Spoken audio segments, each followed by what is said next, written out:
এভাবে আর কতদিন চলবে? ঘরে তো চালও প্রায় শেষ। চিন্তা করো না কমলা, আমি কাল বাজারে যাব, কিছু কাজ খুঁজে বের করব।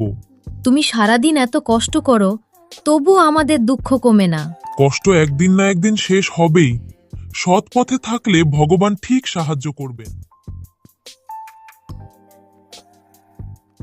এত সোনা, এগুলো দিয়ে তো আমার সব দুঃখ দূর হয়ে যাবে। না, এটা অন্যের জিনিস। অন্যের সম্পদ নিয়ে সুখী হওয়া যায় না। বাবু, রাস্তার পাশে এই থলেটা পেয়েছি, মনে হলো কারো হারিয়ে গেছে। এ তো আমার স্ত্রীর গয়না আর সোনার মুদ্রা। তুমি কোথায় পেলে এগুলো? বটগাছের পাশে পড়েছিল।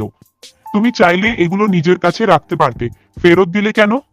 আমি গরিব হতে পারি, কিন্তু অসৎ নই। তোমার মতো সৎ মানুষ খুব কম দেখা যায়। এই নাও, তোমাকে কিছু টাকা পুরস্কার হিসেবে দিচ্ছি। না বাবু, আমি শুধু আমার কর্তব্য করেছি, এর জন্য পুরস্কার চাই না। তোমার সততা সত্যি প্রশংসার যোগ্য। হরিদাস সত্যি খুব ভালো মানুষ, এত সোনা পেয়েও ফেরত দিয়েছে। গরিব হলেও তার মন খুব বড়। আমি একজন সৎ ও বিশ্বস্ত মানুষ খুঁজছি।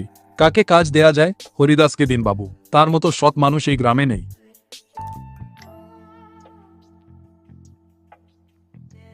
আমি তোমার সততার কথা শুনেছি। তুমি কি আমার ধানের কলের দেখাশোনা করবে? আমি তো সাধারণ কৃষক বাবু, এত বড় কাজ কি পারবো? সৎ মানুষ সব কাজই ভালোভাবে করতে পারে। আপনি বিশ্বাস করেছেন, আমি মন দিয়ে কাজ করব। বাবা, তুমি যদি সোনার থলেটা রেখে দিতে, তাহলে তো আমরা ধনী হয়ে যেতাম।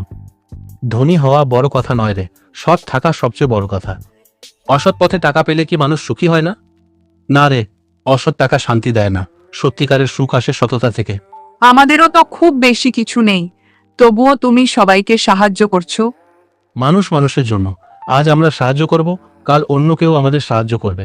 আমি অনেক মানুষ দেখেছি, কিন্তু হরিদাসের মতো সৎ মানুষ খুব কম। তাই তো সবাই তাকে এত সম্মান করে। আমি চাই সে আমার ব্যবসার অংশীদার হোক।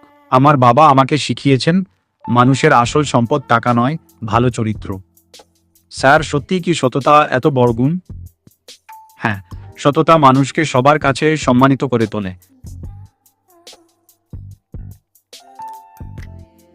বাবা, তুমি কি জীবনের কষ্ট নিয়ে কখনো আফসোস করো?